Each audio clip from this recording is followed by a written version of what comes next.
Everybody, you heard it. Hello, hello, and welcome. Welcome. So we've got C and Deb and Stephen and Deb and Jill and Leanne and Jerry and Irene and Denise and Dr. Judy and Rachel and Greg and Mike and Jane and Deborah and Karen and Zoom user. Hey, we want to know your name, my friend. Go ahead and rename yourself. We would love to know who you are. And Ben and Michelle and my co-hosts, Heather and Ruth Ellen. My name is Becca Dukes, and I am so excited to be able to bring another resource to you that you are able to use to help inform yourself, educate yourself, be empowered with information that you are able to use to not only change your life, but change the lives of others. So for those of you who are guests, welcome to Q&A with Pharmacist Ben and Becca. And for those of you who are with us within this longevity family, welcome, my brothers and sisters. So excited to have you all here today. So this program is being brought to you as a resource, and it's very possible that somebody invited you to this program if you are a guest on with us. So make sure if you have any questions at all that you get back with the person that invited you to this Zoom. Or if you're watching the replay, get back with the person that shared this replay with you. All right? All right. So I do have to say that the content of this program is to provide educational information only, and it is not to take the place of your primary care physician. The information that is being shared, I don't have my notes in front of me, and Pharmacist Ben, he just loves this part anyways. So if you're pregnant or on pharmaceuticals or anything like that, work with your primary care physician before you start any type of program, before you eat an apple, a grapefruit, all those good things. So Pharmacist Ben. Yes. Welcome. I wanted to say this, Rebecca. Yes. Before you go to the bathroom, check with your doctor. It's very important. Before you take make sure you call your doctor and ask him if it's okay. Okay, we have to always check with our doctor. Before you eat breakfast, call your doctor. Make sure it's okay. Before you wake up in the morning, telepathically communicate with your doctor. Ask if it's okay for you to get out of bed. Because we always have to ask our doctor. Doctor, because doctor knows best. I'm being facetious, of course, and you're right, I do. That really does bother me. Because it disempowers us as people, as individuals. Why should we have to go somewhere else to take care of our God-given health? And when I say God-given, the body is intended to regenerate and heal itself. Now, if you're working with a doctor, if you're seeing a doctor, you have a de facto contract with him. Even if it's not an explicit contract, it's an implicit contract. So you have an agreement with him, a de facto agreement. And that's when you want to make sure that your doctor's aware of what you're doing. You don't want to work with a physician and then work behind his back as well. That's not fair to the physician.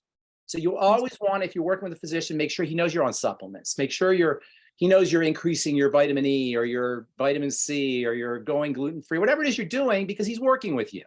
That's different from always checking with your doctor. Not only that, but biochemistry is generic. Diseases are brands. So you have Kleenex and you have tissue. Right? Kleenex is a brand name for tissue. Diseases are brand names for biochemical processes. And just like you can't use the word Kleenex without getting authorization from the company that makes Kleenex, it's a violation, you can't say the names of diseases because the medical model owns those diseases. But we don't need to talk about disease names because all diseases, while they're branded with names, are generic biochemical processes. We break down generically. And so when we talk about how to reverse the degenerative process, we're not talking about curing a disease. We're talking about reversing a degenerative process, taking it backwards. The body's intended to Regenerate. The body regenerates itself. When we're sick, we're not regenerating, we're degenerating. So we're just going in the wrong direction. So all we really talk about here is how you reverse directions. And there's no violation of that. There's no violation of an ethical code or a medical code or any kind of code to tell people how to reverse a generic biochemical process. That's all we're doing here. So we're going to talk about arthritis, right? That's our topic, correct, Rebecca? Whatever you want, man. Yeah, I was under the impression we're going to talk about arthritis. I don't want to talk about Yes, whatever we I want, are. right? We're talking about arthritis. Arthritis is a classic degenerative health challenge. It's not a brand. Arth means joint. Itis means inflammation. It's inflamed joints. These inflamed joints, or these joints become inflamed secondary to damage, nutritional deficiencies, and toxicities. Now, toxicities and nutritional deficiencies and damage are kind of all the same thing. They kind of all lump into one. You don't need to really isolate them except to talk about how you're going to address each one of them. Generally speaking, it just results in the degeneration of tissue. Cartilage, which is the tissue. Well, let's just take back up a step here. The body's made up of bones. We got all these different bones, hundreds of bones, 210 bones, 206 bones, 208 bones, depending on who you ask. Around between 200 and 215 bones in the body. And each bone is connected to each other via a joint. A joint is the connection between bones, and it gives the bones a certain flexibility.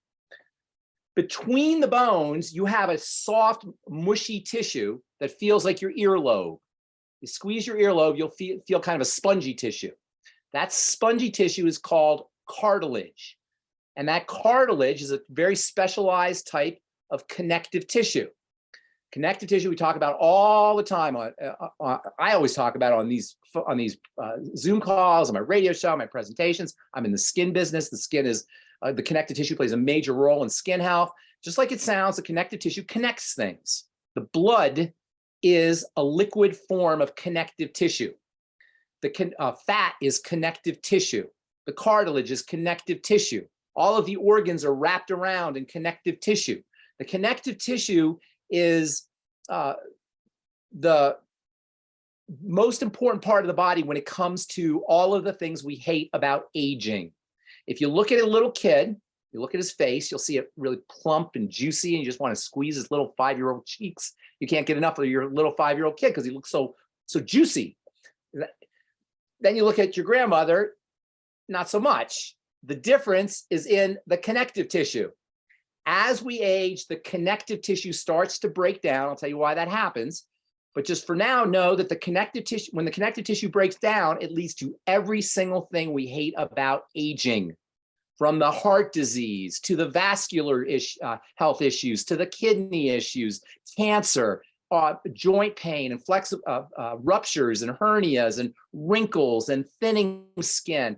And the pain of moving your body are all based in breakdown of connective tissue, which tells you that building connective tissue is the single most important thing you could do to reverse the aging process, or to decelerate the aging process, or to not have the aging process if you do it correctly. Building and strengthening the connective tissue, and first of all, and then understanding why the connective tissue deteriorates and eliminating the causes of deterioration is the very essence of anti-aging. It's what anti-aging is all about, reversing the deterioration of connective tissue that occurs as we age. Now, everybody's connective tissue is going to eventually deteriorate, but we have a situation where 1 out of 4 Americans have connective tissue deterioration so severe that it causes problems with movement. That's what arthritis is. Arthritis is connective tissue deterioration that affects the parts of the body that move, i.e. the joints. Connective tissue deterioration will cause wrinkles. Connective tissue deterioration will cause hernias and prolapses and ruptures. Connective tissue deterioration can cause heart disease. That's all true. But connective tissue deterioration that is linked to what we call arthritis affects movement. It affects the connective tissue that sits between the bones that allows the bones to have flexible movement. When the connective tissue there deteriorates, i.e. the cartilage, which is a very specialized form of connective tissue, We don't move as effectively. We move with pain if we move, or sometimes we can't even get out of bed if it's really, really severe. There's two types of arthritis. Arthritis meaning inflammation of connective tissue. When I say inflammation, just think deterioration of connective tissue, because that's what happens after you have long-term inflammation. Arthritis is deterioration of connective tissue, even though the word means inflammation, inflammation of the connective tissue. There's two types of arthritis. One is called is said to be wear and tear arthritis. And that's the arthritis that's associated with lots of movement in combination with nutritional deficiencies and toxicities. And that's called osteoarthritis. And that's the most common form of arthritis. Then there's a second form of arthritis, which is a dramatically enhanced. It's like arthritis on steroids. And I say that almost like a pun because it turns out that steroids are the treatment for this form of arthritis, and it's called rheumatoid arthritis. Rheumatoid arthritis these days is treated with steroids, which are anti-inflammatory immune suppressants. There's a very important clue there for understanding how rheumatoid arthritis develops. If they give you a drug that suppresses the immune system to treat that health challenge, that's telling you that that health challenge involves the immune system. It involves a hyperactive immune system. So anytime somebody gives you, a doctor gives you a steroid drug, or a patient is on a steroid drugs are the classic immune suppressants. Now they have fancy schmancy immune suppressants. They call them biologics. Anytime somebody's on a biologic or a steroid drug, you know you have some kind of immune attack. I want to come back to that, but I want you to remember that now because that's really, really important. Whenever you're given a steroid drug for something, that means the body's being attacked, and the medical strategy for treating that problem or that health challenge is to suppress the Army, Navy, Air Force, so there's no attack. That's why they give you steroids. And this is the second form of arthritis called rheumatoid arthritis. Rheumatoid arthritis involves some kind of attack on the body. It's said to be an autoimmune disease. And the clue to understanding rheumatoid arthritis is in the name. Oftentimes in the name, we can get clues to what the pathology of the specific disease is. Rheuma means river. Rheumatoid refers to the river in the body. A rheumatoid issue refers to a problem with the river of the body. Rheuma means river. What is the river of the body? The blood. Rheumatoid arthritis is a blood disease that ultimately affects the joints. How does that happen? Well, the blood, when it gets toxic, will look for places to dump off its toxins. And the most common place for the blood to dump off its toxins is in the connective tissue. And this is why autoimmune diseases so often affect the connective tissue, because the body's trying to dump toxins out of the blood to clean it up, to get it out of the bloodstream. So it dumps it into the connective tissue and into the glands and into the soft tissues. So rheumatoid arthritis, the clue to understanding how to treat rheumatoid arthritis is in the name. It's a rheuma condition. It's in the river. It's in the blood. Clean the blood. We'll talk about how you do that here in a second. So you got two kinds of arthritis. You got wear and tear arthritis, which is due to entropy, things breaking down over time in combination with nutritional deficiencies and toxicities. And then you've got rheumatoid arthritis, which is classified as an immune disease. Rheumatoid arthritis, by the way, is a horrible, horrible disease. If anybody has it out there, they know exactly what I'm talking about. It used to really cripple people to the point where they were in wheelchairs until they came up with steroid drugs. In fact, in pharmacy school, we watched a movie that was a dramatic presentation of how important prednisone was to the pharmacomedical model. Prednisone is the classic steroid drug. It was the first steroid drug. And in this movie, it was a movie of an American Medical Association convention that introduced prednisone. And what they did was they wanted to show people, the audience, the doctors in the audience, how powerful prednisone was. So they brought this lady up, and they show this in the movie. They brought this lady up. She's probably in her 40s or 50s, and she couldn't walk. She had rheumatoid arthritis, and she was crippled, and her hands were like curled up. I don't know if you've ever seen people have rheumatoid arthritis. It's horrible. And it's just this debilitating condition. And back then there was no treatment for it. This is the 1940s, I think, the late 40s. And they had this lady walking up through the audience onto the stage, and she was crippled, and you could see how hard it was for her to move, and how gnarled her joints were. And then they cut to the next day, and they showed the same woman after she had been treated with prednisone, and she was walking really fast, and she was bounding up the steps, and the audience couldn't believe it, and they gave her a standing ovation. And that's what prednisone did. Prednisone changed people's lives so dramatically that it deified, in essence, deified the pharmacomedical model that said, oh my God, drugs can do this to people. It can turn a crippled person into a normal person in just 24 hours. That was an amazing thing. But what they forgot to mention was all of the horrible things that happen when you suppress your immune system long-term with prednisone. Yeah, you're not going to have the symptoms of an immune inflammation, but you're not going to have an immune system either. You've told the Army, Navy, and Air Force to stand down. So in the long run, even though it can alleviate symptomology, it's not a way to address the degenerative condition that is rheumatoid arthritis. So let's talk about what happens with these two different arthritises and how we can treat it. So in osteoarthritis, the cartilage starts to deteriorate. So let's zoom in on the cartilage and see what exactly the cartilage is. The cartilage is made up of cells and stuff, like the entire body. I would say the body is made up of raisin bread. The raisin bread in the body is cells. That's the raisins.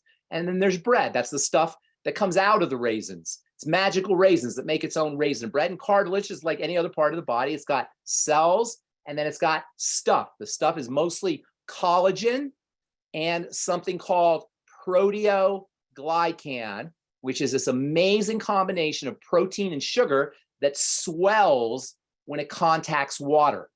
And the combination of this swelling tissue when it contacts water and collagen gives cartilage its resilience and its lubricious nature, allows it to be a perfect shock absorber. So I said there's two components. There's actually three. You have cells, you have stuff, and you have water. And that water is going to play a very important role in the health of the cartilage. And I'll talk about the water here in just a second.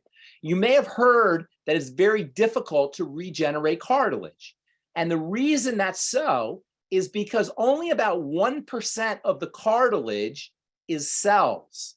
The rest of it is tissue. There's not a lot of cells to work with when it comes to cartilage. So it's a little bit more challenging to build up cartilage than it is, say, to build up a healthy liver, to build up a healthy healthy skin. The cartilage doesn't have a lot of cells. The name of the cells that make cartilage are called chondrocytes. Chondro is Latin for cartilage, or cyte means cell. These are cartilage-making cells. So over time, cartilage starts to deteriorate, and the chondrocytes don't repair the cartilage as well as they should. There's several things that several factors that cause the cartilage-making cells to not do their jobs. Number one, there is sugar, which reacts with cartilage, causes the cartilage to deteriorate in a process known as glycation. Number two, lack of nutrition. Without the basic building blocks, which we'll talk about here in a second, you can't make cartilage without the basic building blocks to feed the chondrocytes. And number three, dehydration, but not the dehydration that occurs just by not drinking water, although that has a role to play in it. And when we're dehydrated by not drinking water, we definitely feel more pain. And one of the great ways that you can reduce joint pain is by drinking more water. But even more importantly, the water that hydrates the cartilage, hydrates the collagen, allows the proteoglycans to swell and create a cushioning effect, is a magical water. It's technically called structured water. And this is a water that is crystalline. If you ever looked at a snowflake when you were a kid and you were amazed by that beautiful shape, they say there's no two snowflakes that are the same, and there are these incredibly magical, symmetrical, artistic art forms. A snowflake is. Well, structured water is snowflake water. It's water that has a snowflake-like structure, and this allows it to hydrate proteins much more effectively than ordinary water. So one of the most important things you could do to help alleviate the symptoms of cartilage is alleviate the symptoms of arthritis, is improve the hydration of cartilage with structured water. There's several ways that you can get more, you can improve water structuring in the body, but before I get into those, know that when animals are fed structured water, they get stronger tissues. When humans are fed structured water, when humans ingest structured water, they have stronger, more resilient tissues, more flexible cartilage, healthier tissue in general. And there's lots of ways that you can improve water structuring. One of the best ways to improve water structuring is to move your body. In fact, movement is one of the most important things that the arthritis sufferer can do for several reasons. Number one, it helps improve structuring of water. Number two, it helps improve detoxification. And toxicity of the cartilage can affect accelerate not only breakdown of cartilage, but can also affect the cells that make the cartilage, and movement will help improve detoxification. And movement does something else very important. Movement, especially movement of joints, movement of collagen, induces electrical charges, electrical energy. When you move your body, when you move your muscles, when you move your connective tissue, you're generating electrical charges. Growth and repair are stimulated by electricity. So much so that if you have a surgical procedure, they'll actually put a little electrical unit on your knee or on your elbow or wherever you have your surgical procedure called a TENS unit. TENS units stand for TENS unit, TENS unit is a transdermal electroneural stimulator. It generates electrical energy to stimulate and induce repair. We can induce the same electrical charges by moving our collagen. Collagen exhibits a property called piezoelectricity. Piezo means pressure. Electricity is electricity. Piezoelectricity is a word that describes the electrical charges that are induced by pressure. And just by moving your limbs and moving your joints, you increase the pressure on the cartilage, you generate electrical charges, which not only stimulates growth and repair, but also improves the structuring of water. So movement has many, many benefits for the arthritis patient, both rheumatoid and osteoarthritis. And ironically, and somewhat commonsensically, people who have these conditions don't want to move. People who have osteoarthritis or rheumatoid arthritis don't feel like moving because it hurts to move.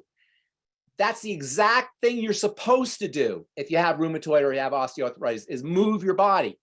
Even if it's not any kind of like taking a walk or riding a bicycle or doing exercise, even just stretching your body can help improve growth and repair of cartilage tissue. In fact, all older folks, anybody, and by older folks I'm talking about people over 50, should be stretching. But particularly if you have arthritis or you have joint pain, stretching can be a great way to help alleviate pain as well as accelerate or enhance the growth and repair of connective tissue. Exercise is great, walking is great. All of these movement protocols help improve growth, help improve detoxification, and help improve electrical energy. Talked about drinking water. Drinking structured water is especially beneficial.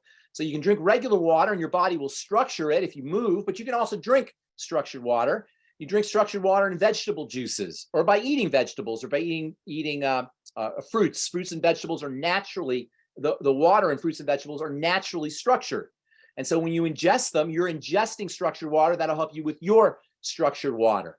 There's also a really important element on the periodic table. People call it a mineral, but it's not a mineral. It's an element on the periodic table. There's a very important and underappreciated distinction between elements and minerals. And we kind of use those terms interchangeably, but they're not.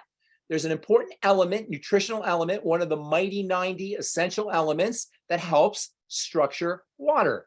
And it's extremely important for the health and the strength and the resilience and the flexibility of the collagen molecule, and that is sulfur. Sulfur structures water. Sulfur improves the functioning of collagen and connective tissue, among many other roles that sulfur plays. Sulfur helps absorb water into collagen so it can stay hydrated. It does that for all proteins. And the best way to get your sulfur is from MSM sulfur, nutritional supplemental sulfur, which is MSM sulfur. You can also get sulfur in a couple other products I'll talk about here in a second. Excuse me. You can eat sulfur in the form of high protein foods. The two most important nutritional sources of sulfur are the amino acids methionine and cysteine, and both of them are found in high protein foods. If I was doing this talk 10 or 15 years ago, I wouldn't say sulfur supplementation or making sure you're intaking enough sulfur was that important. But today we have a problem with sulfur deficiencies because sulfur is very, very electrically active and it gets leached out of soil very easily. So our soils are deficient, many soils are deficient in sulfur. Sulfur is incredibly important for plants. Sulfur acts like a natural pesticide for plants. Sulfur is a natural anti-stress molecule for plants. Plants that don't have enough sulfur or soil that doesn't have enough sulfur require, the plants that are grown in soil that doesn't have enough sulfur requires more pesticides, more fertilizers. And one of the reasons why we're using so much fertilizers and pesticides is because we don't have enough sulfur in the soils, which of course means that plants are going to be deficient in sulfur and we're going to be deficient in sulfur as well. So you got to kind of go out of your way to make sure you're getting enough sulfur. And that's why I like MSM sulfur so much. There's another place to get sulfur, and that's not sulfur, but activated sulfur. Without getting into too much biochemistry, activated sulfur is called sulfate. You probably heard the term sulfate, as in glucosamine sulfate or fucoidan sulfate.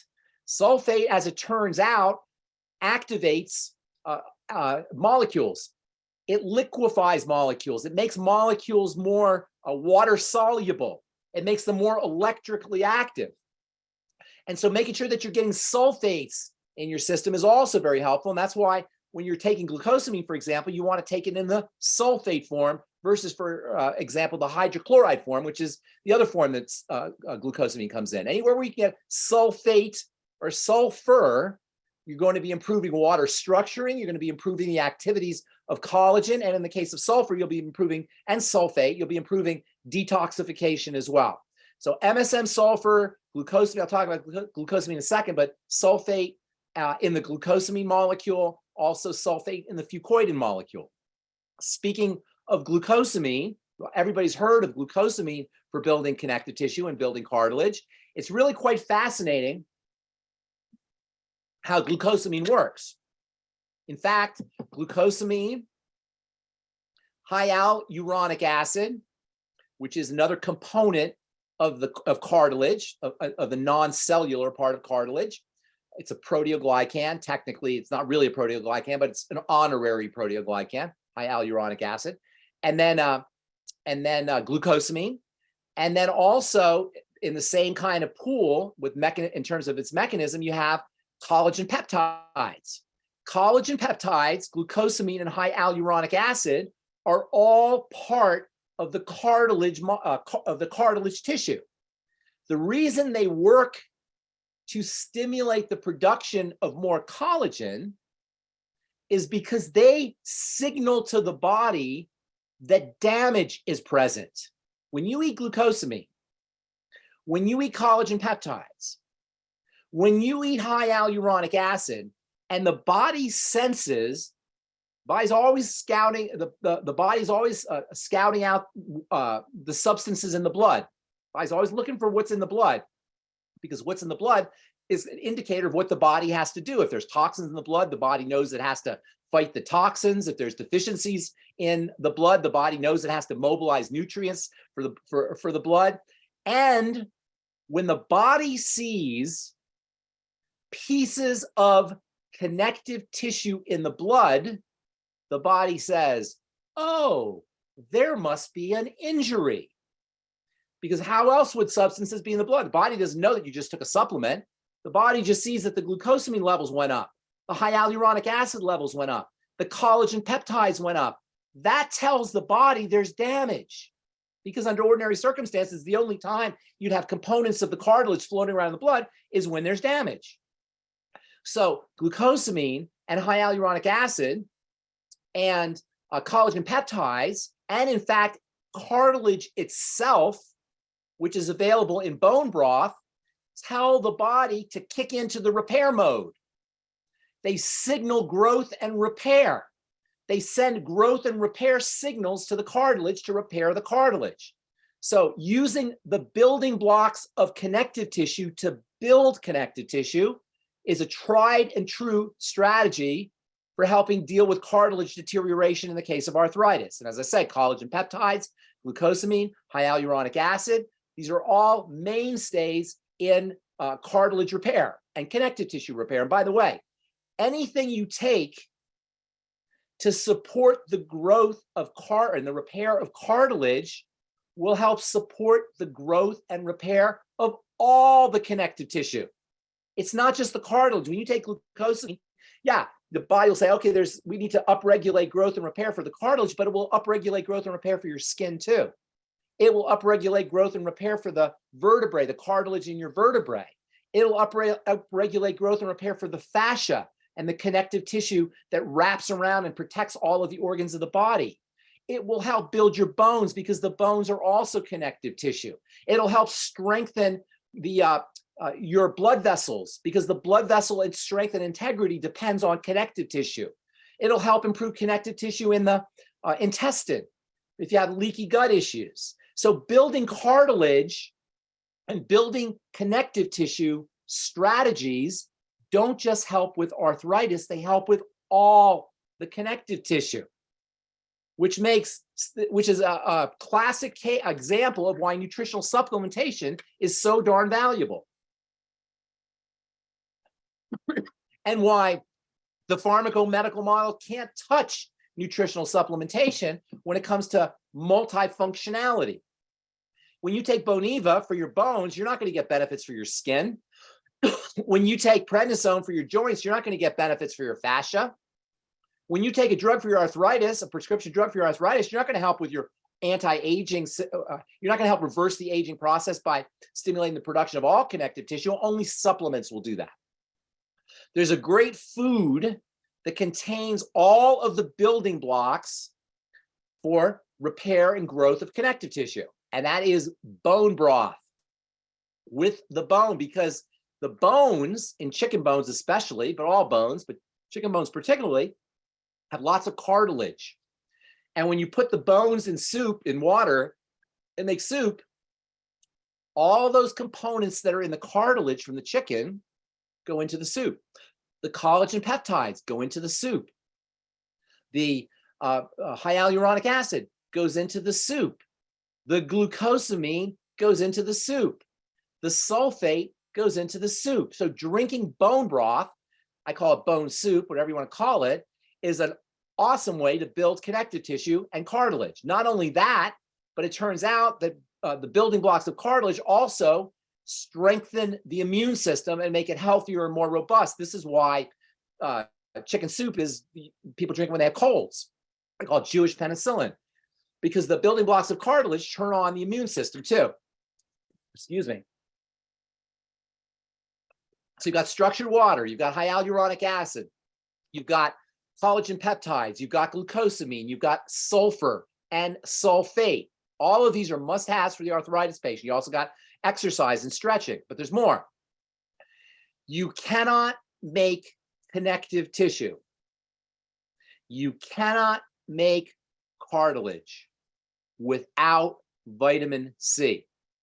Vitamin C is, in biochemistry, we say it's the rate limiting step in the production of collagen. It's the bottleneck that will determine whether you make collagen or whether you don't.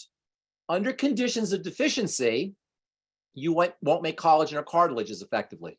Under conditions of zero intake of no vitamin C, you'll get scurvy. And scurvy is basically when your cartilage deteriorates and your connective tissue deteriorates. But under mild deficiency conditions, you may not get scurvy, but you won't be able to repair your cartilage, your connective tissue as effectively. And most people, probably not people on this call, but most people in this country and around the world are operating under the illusion that all you need in terms of vitamin C dosage is enough to keep you from getting scurvy. That's not true. You need way more vitamin C if you want to be strong and vital. You need way more vitamin C than the amount that will keep you from getting scurvy.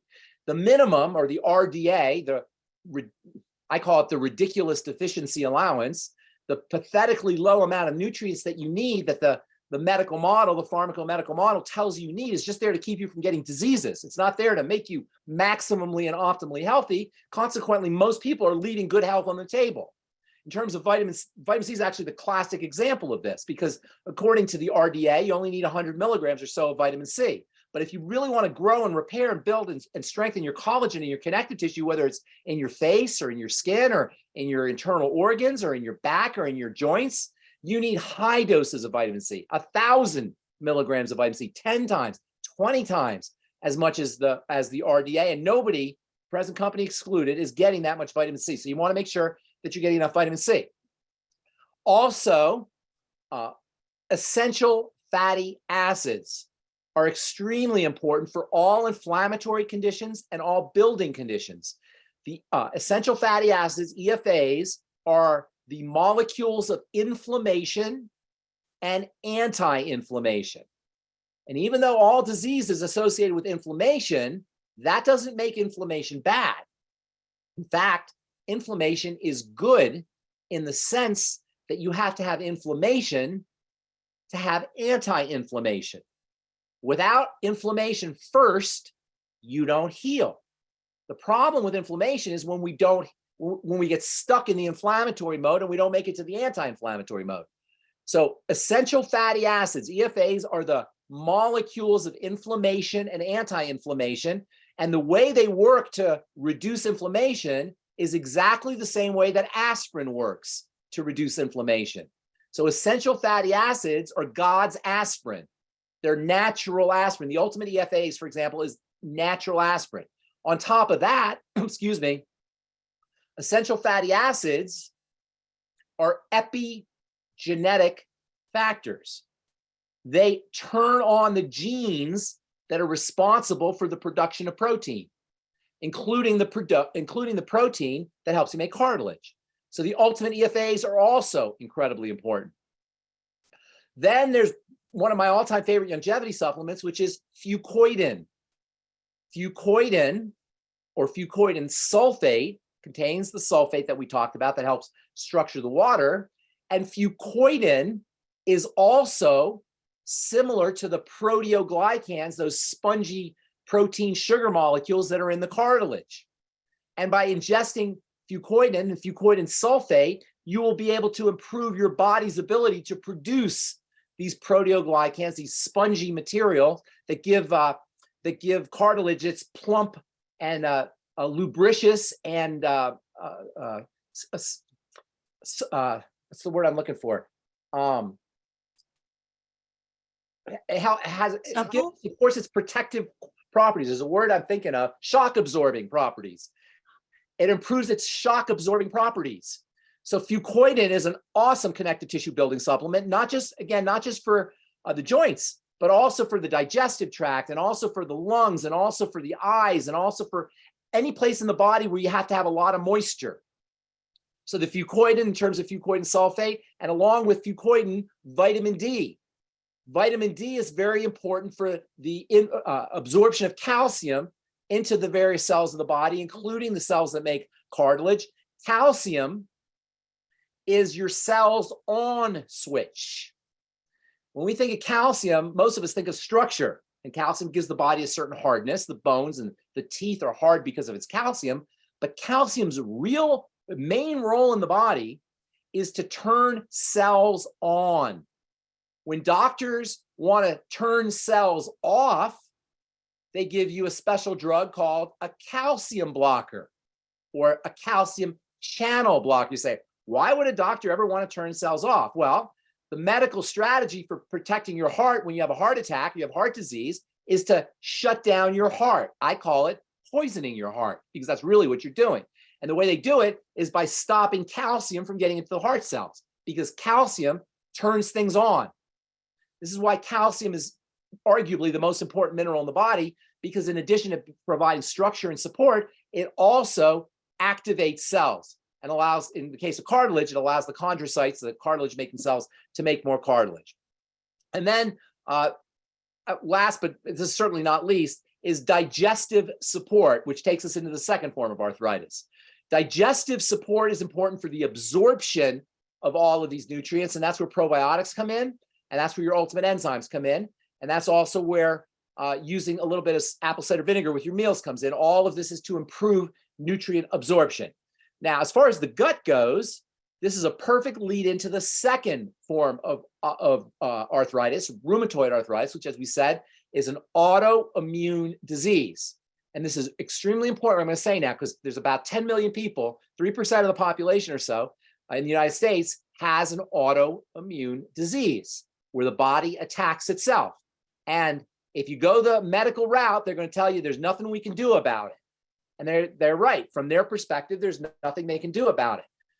If you have an autoimmune disease, whether it's rheumatoid arthritis or muscular dystrophy, or multiple sclerosis or type 1 diabetes, whatever it is, whatever your autoimmune disease is, there's about 80 different autoimmune diseases.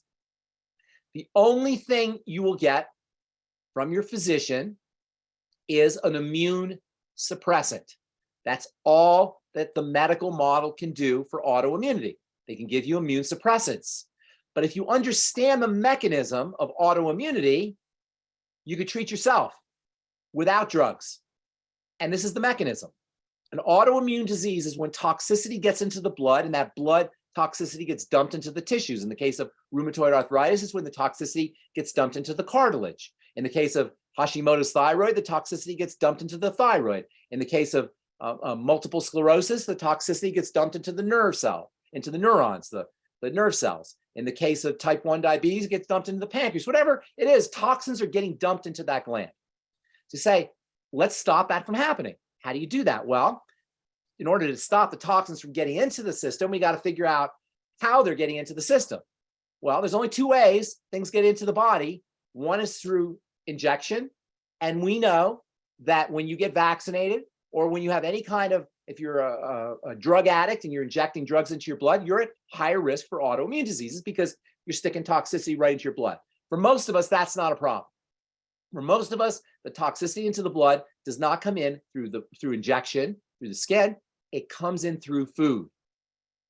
Controlling food intake is the single most important thing you can do for all health, but especially if you're dealing with an inflammatory condition, an inflammatory disease, and especially if you're dealing with an autoimmune disease. Just to be clear here, inflammation and immunity go together.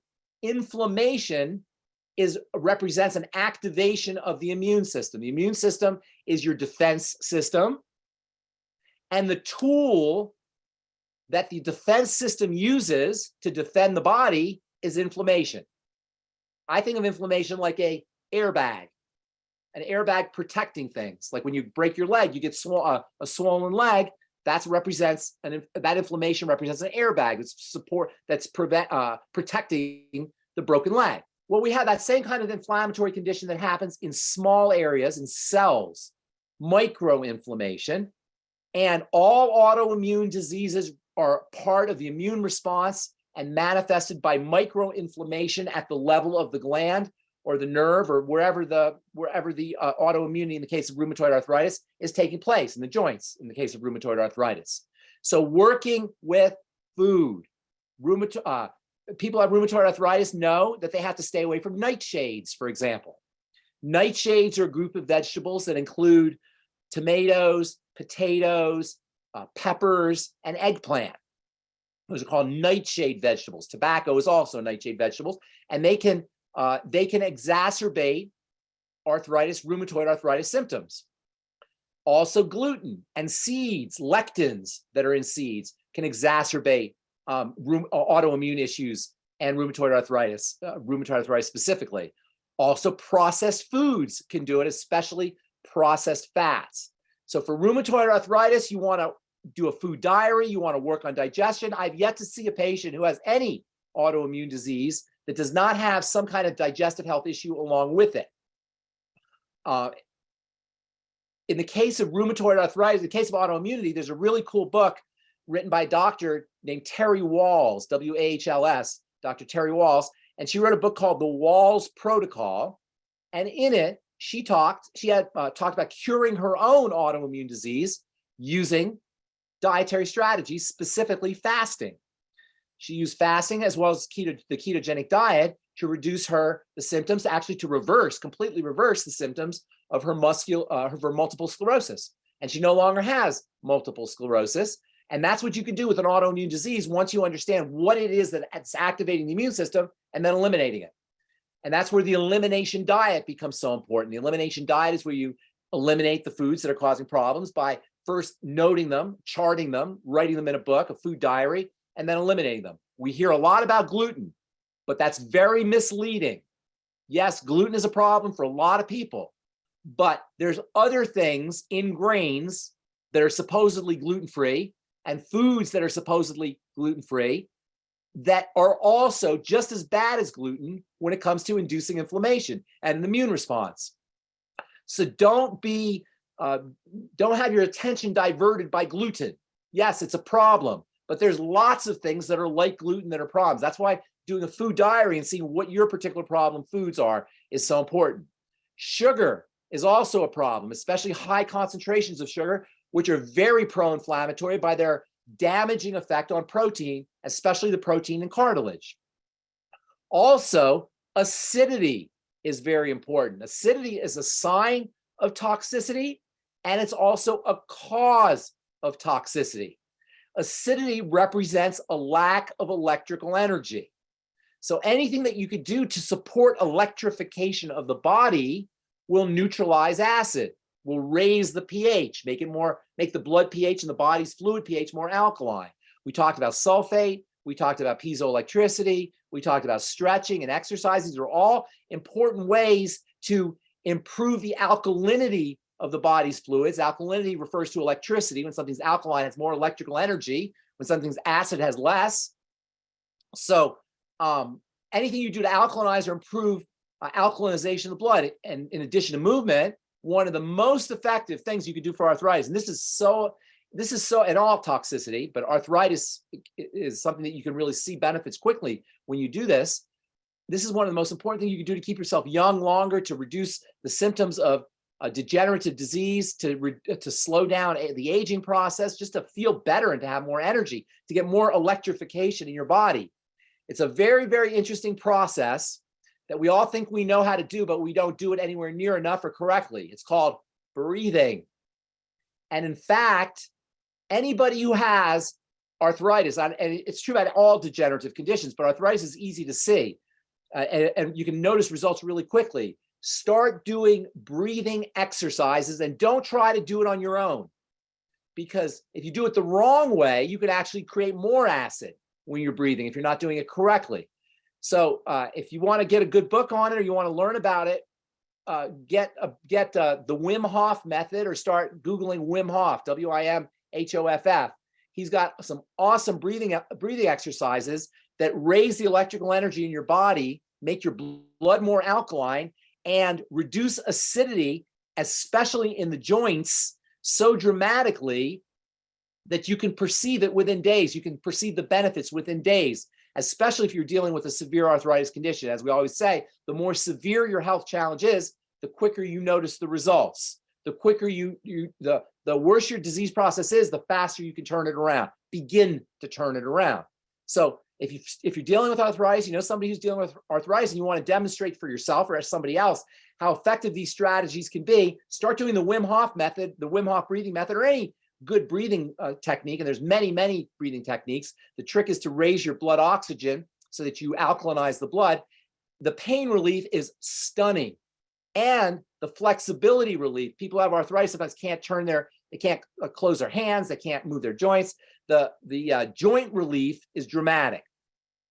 So you've got breathing, you've got reducing toxicity and sugar. Processed foods especially can be problematic, avoiding food toxins like gluten, all the supplements you could take, strengthening the digestive system, exercise, piezoelectricity, sulfur, sulfate. By the way, one of the best ways to improve sulfate levels in your blood, to improve electrification of the blood and to improve structuring of water, is to get out in the sun.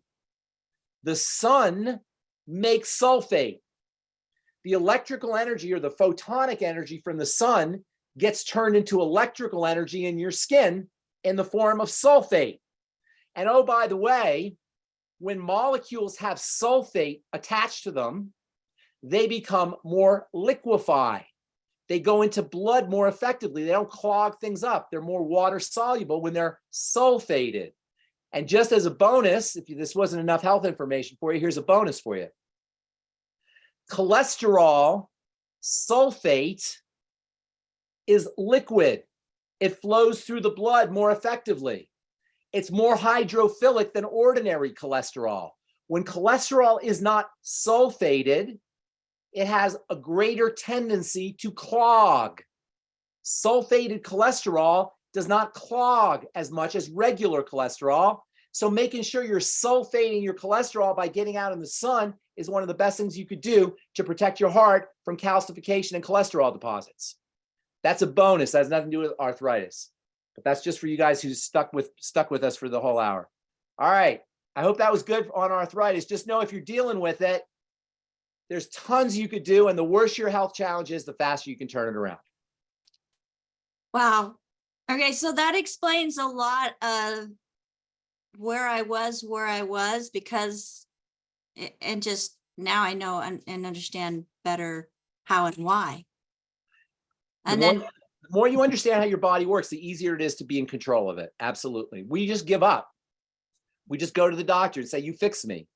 This thing is so magnificent, this body that we have. Everything from the cells to the tissues that come out of the cells to the biochemistry. The blood is so amazing. We should be immersing ourselves in how our bodies work, and that will liberate us from the tyranny of the medical model. That's why these calls are so important. That's why what you're doing, Becca, is so important. And for everybody who is in longevity, understand that what we're doing in longevity to teach people how their bodies work and how they can use nutrition and lifestyle strategies to improve the functioning of their bodies.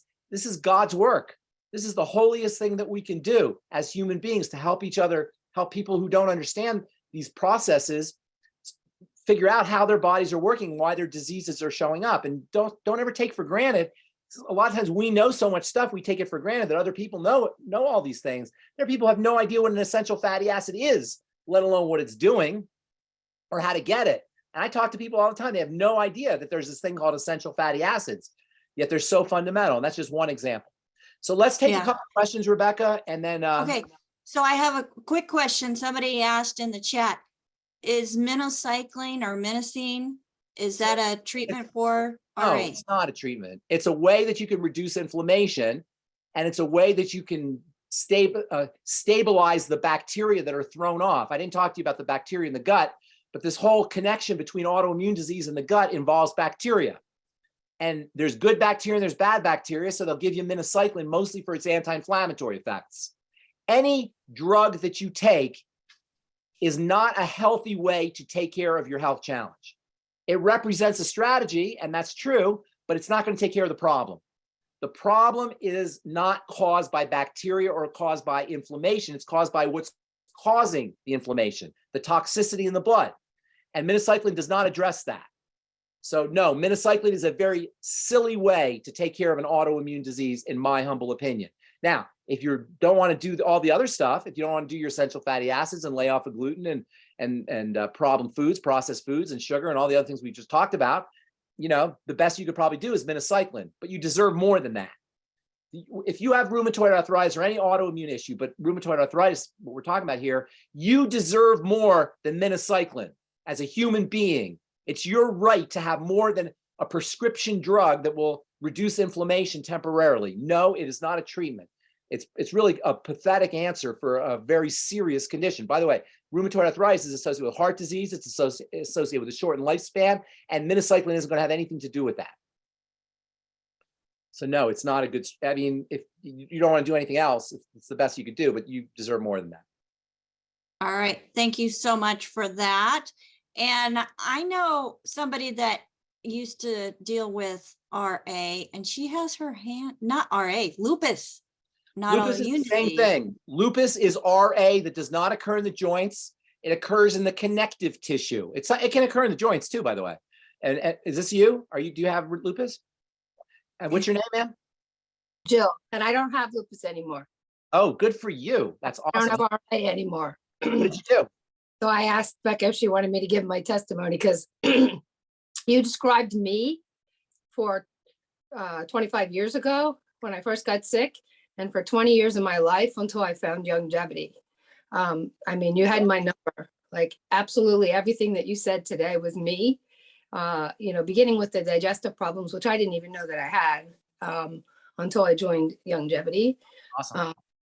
But I had, I know what caused it for me. I was under incredible stress, and stress is a big component as well. I was a new hotel manager, and I had just opened a new hotel, and I never went outside of the hotel for 30 days, never saw a sun, Wow. never took the bank deposits to the bank because it just was like crazy. But anyways, and I took a repetitive course of an antibiotic 3 times. And I ended up having joint pain throughout my entire body, hives everywhere, my throat swelled up, and I had to go to an ER 3 different days in a row because they didn't know what to do with me. They just You were a gave me kid. You were probably a kid. well, I was in my 30s at the time. Yeah. No, I was a kid. Yeah. I was probably in my upper 20s at the time, actually. I was probably 28 or 29. And and anyways, I was in the hospital for a week, and when I came home, they called it collagen and vascular disorder, but I instantly had rheumatoid arthritis to the point that my hands were very painful, and at night when I would stop moving them, they would swell up and become claws. Oh my gosh. They were claws for a long, long time at night. Oh I couldn't use them. They were really painful. And when I would wake up, it would take me like an hour and a half, taking a shower, moving my hands around to get my hands to even move. And this was when my friends were all having children. And I'm like, oh my gosh, how am I going to have a baby? I can't even move my hands in the middle of the night. Right.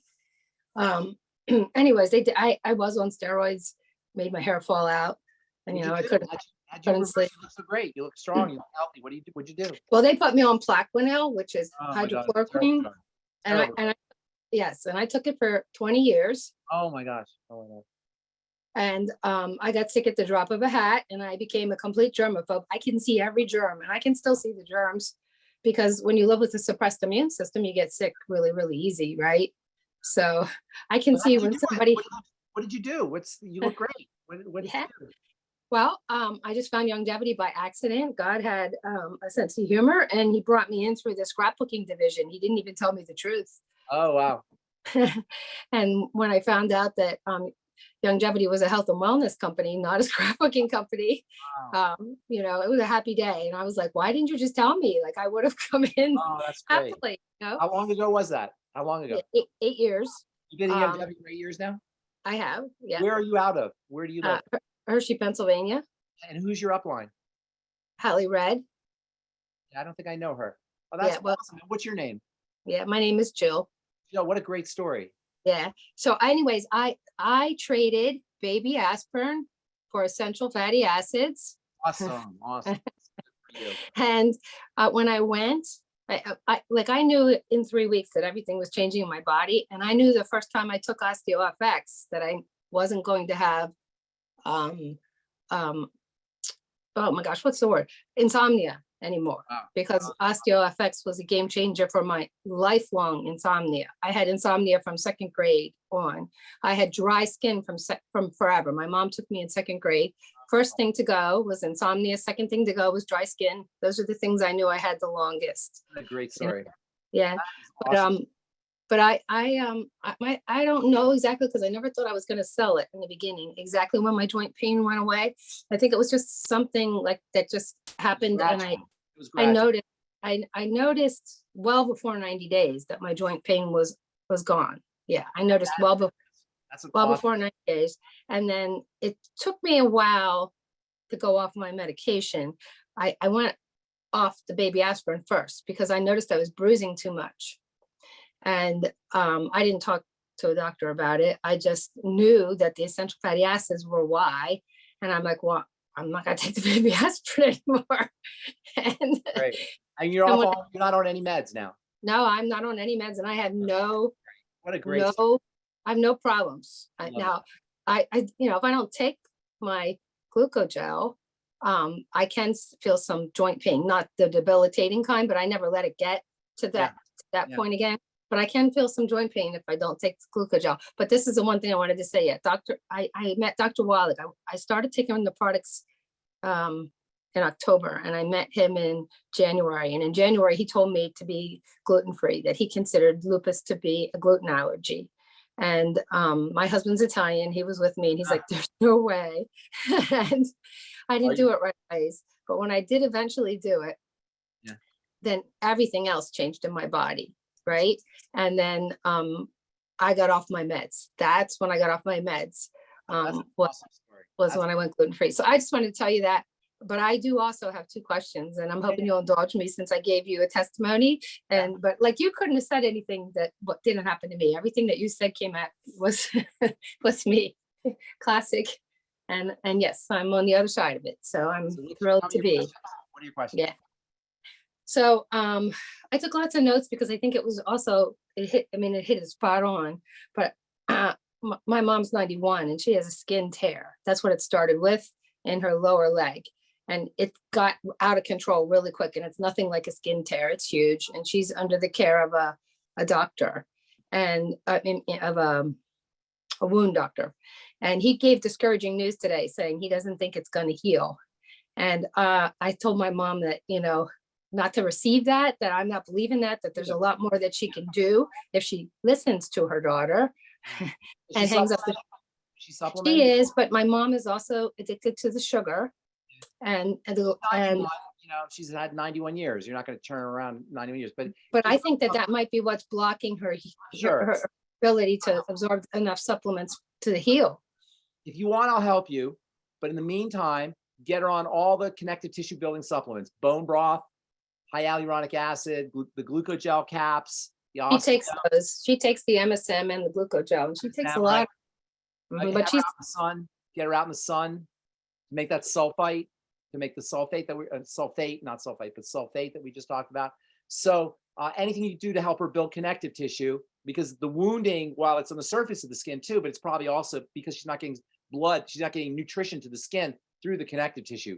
So if you want, get my email, ben@ksco.com, put your phone number, send some pictures of her leg, and I'll get back. I will. Awesome. Thank you. I will do that. I appreciate it. I appreciate all the help I can get, because I'm not going to let my mom lose her leg. You know, we'll totally help her. Well, if she wants to do it, I can only tell her what to do. She does. She heard the message today. She does. I would probably even be. What? Is she on this call? No, she's not. But I'm gonna have her listen to it. You got it. You know.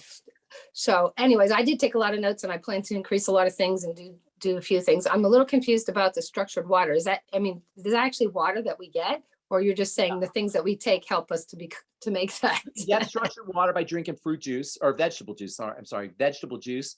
Fruit juice too, but fruits have a lot of sugar in it. So vegetable juice, and by eating vegetables. And then also you can help your body structure water by making more collagen, all the things that we talked about for building connective tissue that will help structure the water, using MSM sulfur, moving your body around to electrify your body, and making sure you're getting sunshine and sunlight. Those are all ways that you can structure the water. Okay. All right. Well, I won't make you repeat it, because if you were willing to talk with me, I appreciate it. And then the second thing is, I gave Becca a picture. I have a customer that I'm working with, and I'm pretty sure her diagnosis is that she knows what her diagnosis is. I'm pretty sure she has ocular rosacea. Well, you don't want to call it a name. Remember, that's the brand name. Brand names don't help us. Your brand names only help like the people who are making the money off the brand names. Okay. She has an immune condition. Okay. You can see the puffiness. The puffiness is water, fluid. It's protection. Whenever you see puffiness, that's severe. Wherever you have puffiness, you have an immune reaction, right? This is guaranteed 100% bet the house that she's got a serious digestive problem. Yeah. Not a mild one, a serious Yeah. one. That's Well, a serious condition. Let me also tell you that she is, oh my gosh.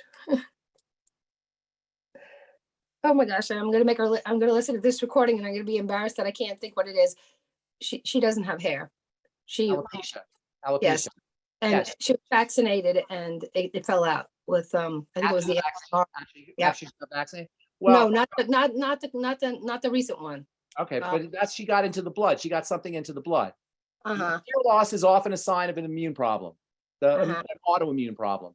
Alopecia is related to autoimmunity in the sense that the body attacks the hair follicles. Uh-huh. So she has some serious inflammatory issues, and this is not mild. This is something very severe. And if she's also lost her hair, she's in dire straits. Have her call me, or if you want, I'll work with you. It's going to require much more than just what I can tell you here. But she has a serious immune problem. And whenever there's an immune problem, something's getting into the blood. Like I said, it's a defensive response. If the only way things are going to get into the blood, with the exception of vaccinations and shots, is through food.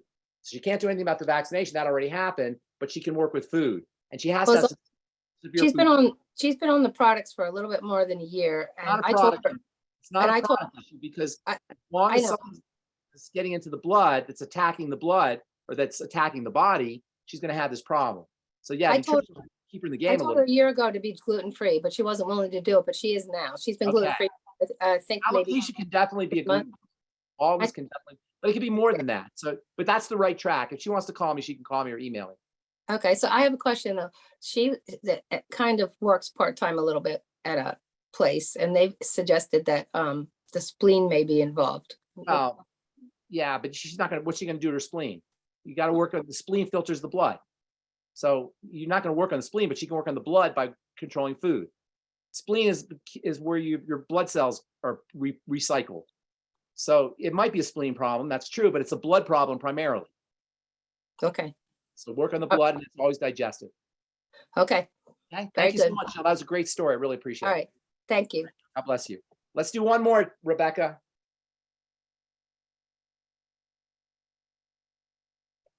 Deb, go for it. Hi, Deb. Oh my goodness. Hi, Rebecca. Hi, Ben.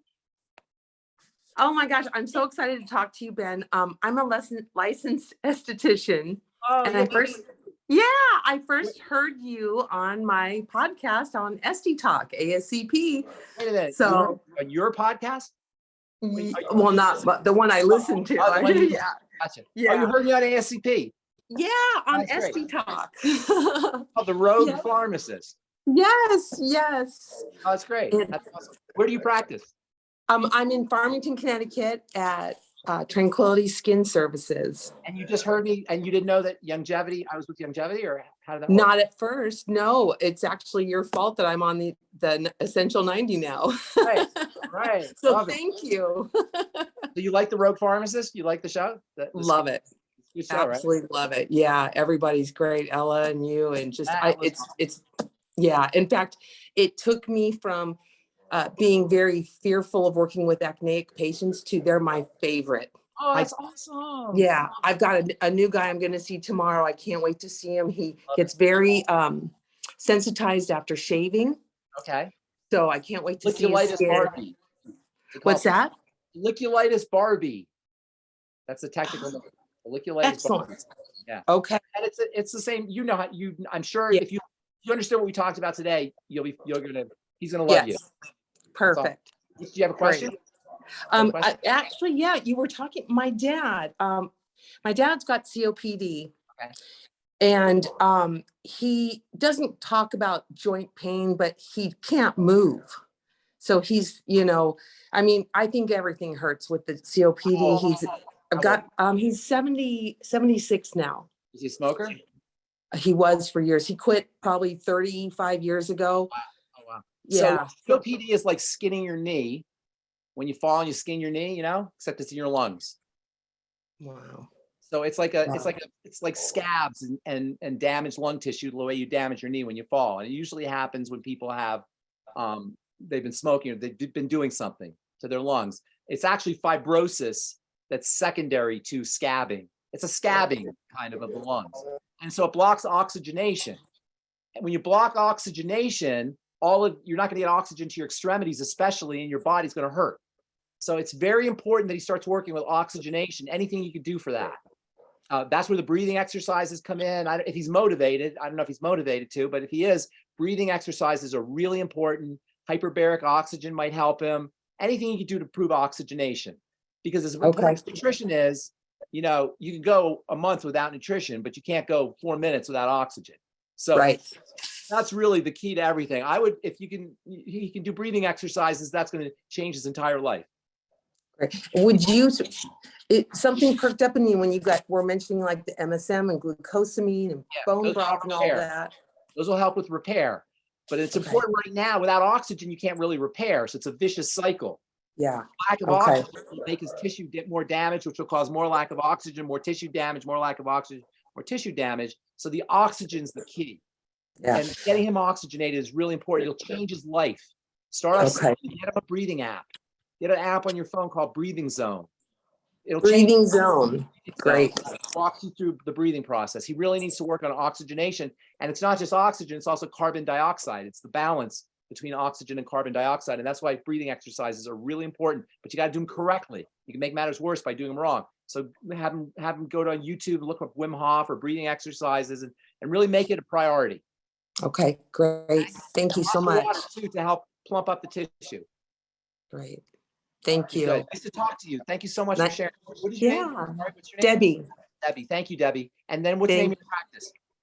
Tranquility Skin Services. I'm gonna have somebody call you. You're gonna carry the truth. I'm gonna get you some truth. Awesome. Yeah, thank you. Right, thanks for sharing. Yeah, thank you, Ben. Bye. Bye. All right. Thank you, Debbie, for coming on. So then lots of great information. And folks, if you want to listen to the replay of this program, you will be able to find it on Monday on criticalhealthnews.com, or I will be today is Monday. Sorry, I'm thinking about the wrong program. But this program will be up as a replay probably tomorrow, Tuesday, on criticalhealthnews.com, and also on our YouTube channel, Critical Health News. And if you're on other platforms, I mean, we're now broadcasting to Brighteon and Rumble and Truth and, oh goodness, I can't remember all of them. There's so many, Ben. So many places that we can spread great information that's empowering. Thank you. And thank you, Rebecca. Happy holidays to everybody. Yes, Merry Christmas, Happy Holidays, everybody. Again, get with the person that shared this program with you, because they took the time to, and they cared enough, actually, to make sure that you get information that is empowering.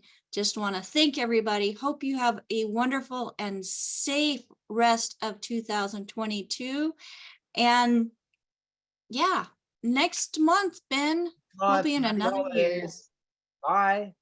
All right. Bye for now. And thank you to my co-hosts, Ruth Ellen Sanchez and Heather Bowen. I hope you were able to catch the information that they were providing in the chat and making sure that it stays a safe place without having anybody come in and do things they're not supposed to. But anyways, everybody, Merry Christmas. Thanks for joining us on Q&A with Pharmacist Ben and Becca, and we will see you next month. But this Friday, for those of you who are aware or know about Ask Doc Live, we will be having Ask Doc Live. So we're going to keep on going with that. Doc just does not want to stop. So we will be providing more information to you on what you can do on your own. You know, that DIY, do it yourself. Well, there's a lot of things you can do yourself to improve your health. Bye for now, everybody. Thanks for coming.